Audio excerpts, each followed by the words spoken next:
రాకాలోకంకి స్వాగతం. ఈ కంటెంట్ మీకు నచ్చినట్టయితే లైక్ చేయండి, మీ బంధుమిత్రులకి షేర్ చేయండి. ఇప్పటి వరకు సబ్స్క్రైబ్ చేసుకోకపోతే సబ్స్క్రైబ్ బటన్ని నొక్కండి, అదేవిధంగా బెల్ ఐకాన్ని నొక్కండి. మిత్రులారా, జై హింద్.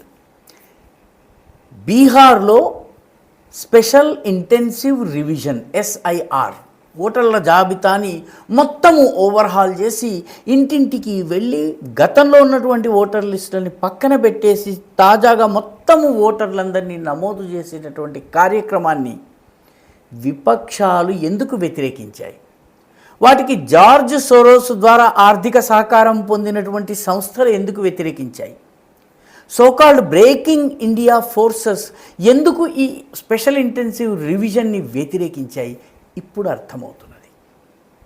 ఎందుకంటే జూలై 25 లోపల ఓటర్లు తమ దగ్గర ఉన్నటువంటి ఆధారాలు, తాము ఇక్కడ నివాసులమని, తమకు ఓటు హక్కు ఉందని, తమ ఓటర్లుగా నమోదు చేయాలని అప్లికేషన్ చేసుకునే టైం జూలై 25 వరకు. ఇప్పటికే 88.18% ఓటర్లు తమ పత్రాల్ని సమర్పించేశారు. అయితే దీనిని దర్యాప్తు చేస్తుంటే కళ్ళు మిరుమిట్లు గొలిపేటటువంటి వాస్తవాలు బయటపడుతున్నాయి, దిగ్భ్రాంతికరమైన విషయాలు బయటకు వస్తున్నాయి.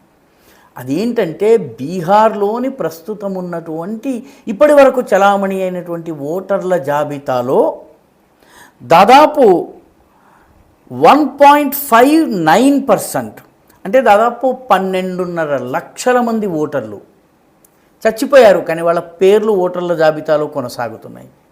చనిపోయిన ఓటరు పేరు ఓటర్ల జాబితాలో కొనసాగుతోంది, దాన్ని కొనసాగనివ్వాలి అని చెప్పి ఒక వర్గం పట్టుబడుతుంది. ఎందుకంటే బీహార్లో బూత్లలో ఆజమాయిషీ చేయటం, వేరే పార్టీల్ని రానివ్వకుండా దాదాగిరి గుండాగిరి చేయటం సులువు, రాజకీయ నాయకులు ఇష్టారాజ్యం చేయగలరు. కాబట్టి ఈ 12.5 లక్షల మంది చనిపోయిన వాళ్ళ పేర్లను తొలగించడానికి వీల్లేదని అడ్డుకున్నారు. అంతేకాదు 2.2% అంటే 17.5 లక్షలు అని చెప్పుకోవచ్చును. 17.5 లక్షల మంది అసలు బీహార్ వదిలి వెళ్ళిపోయారు, వేరే చోటకి వెళ్ళిపోయారు, ఇక్కడ ఉండడం లేదు, వేరే రాష్ట్రాల్లో ఉంటున్నారు. బీహార్లో కాకుండా పంజాబ్లో ఉంటున్నారు, గుజరాత్లో ఉంటున్నారు, ఇంకో రాష్ట్రంలో ఉంటున్నారు. ఇక్కడ లేని వారికి కూడా ఓట్లు ఉన్నాయి. ఆ ఓట్లు కొనసాగించాలి, ఆ ఓట్లను ఉపయోగించుకుని గెలవాలని చెప్పి కొన్ని పార్టీలు ప్రయత్నం చేస్తున్నాయి. అదేవిధంగా 0.73% అంటే 5.5 లక్షల మంది ఓటర్లు 2 చోట్ల వాళ్ళకి ఓటుంది. బీహార్లోనే 2 చోట్ల ఓటుంది. దీని అర్థం ఏంటి? ఒక వ్యక్తి 2 చోట్ల ఓటేస్తాడు. రెండవది, బీహార్ బయట ఉండి ఎన్నికల సమయంలో రాలేని వాడి పేరిట ఓట్లు పడతాయి, చచ్చిపోయిన వాళ్ళ పేరిట ఓట్లు పడతాయి. ఇవన్నీ కలిపితే దాదాపు 35 లక్షల మంది తయారవుతున్నారు. 35 లక్షల పేర్లు ఉన్నాయి. ఈ 35 లక్షల పేర్లని స్ట్రెయిట్ అవే రిమూవ్ చేయాలి. ఇదంతా కలిపితే ఎంత అవుతుంది? ఇది దాదాపు 4% అవుతుంది. బీహార్లోని మొత్తం ఓట్లలో ఇది 4% అవుతుంది. గత ఎన్నికల్లో అంటే 2020లో జరిగినటువంటి ఎన్నికల్లో గెలుపోటముల్ని కేవలము 4% ఓట్లు నిర్ధారించాయి.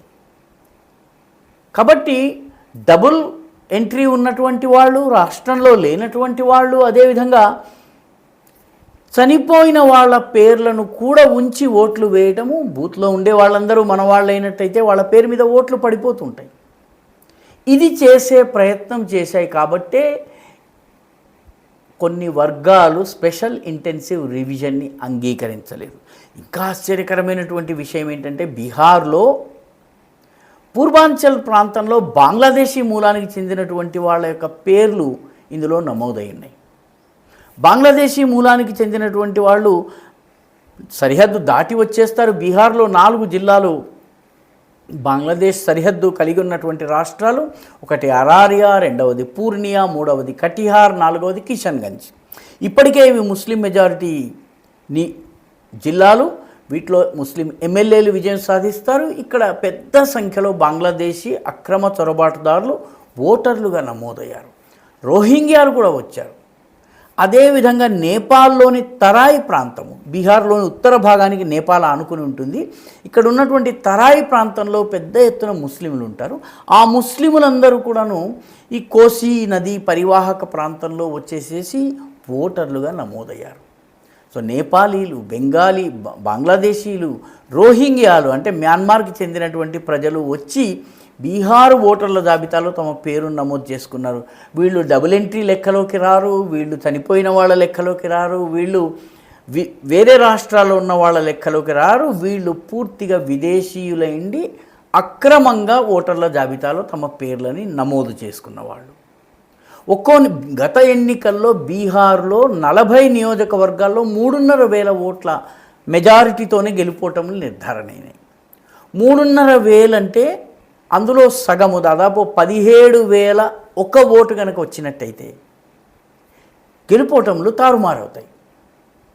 అంత క్లోజ్ కంటెస్ట్ జరిగే చోట బంగ్లాదేశీలు, రోహింగ్యాలు, నేపాలీ ముస్లింలు పెద్ద సంఖ్యలో వచ్చి ఓటర్ల జాబితాలో తమ పేర్లను నమోదు చేసుకోవడము, ఎన్నికలను ప్రభావితం చేయటము, ఇది నిజమైన ప్రజాస్వామ్య వ్యవస్థకి విఘాతం కల్పించేది.